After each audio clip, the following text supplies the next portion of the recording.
Jolly holidays have people in Lamar's rocking around the block for the 5th annual Christmas in hometown Lamar's. Laughter filled the air while Siouxland celebrated the true spirit of the season, full of festive family events from dashing store displays and activities such as ice skating, petting zoos, and bingo at the ice cream parlor. emceed by KTIV's own meteorologist Jacob Howard, people explored the ice cream capital of the world through scavenger hunts, making stops at local businesses, taking pictures with Santa, Mrs. Claus, and the Grinch.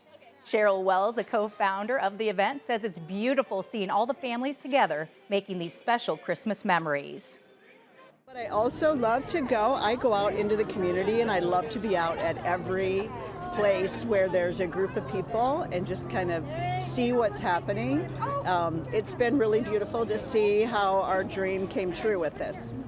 To conclude the magical Christmas in hometown Lamar's celebration, there will be a lighting of a 26-foot Christmas tree with an iconic Christmas melodies being played, graceful ballet dancers, and retelling of the Christmas story.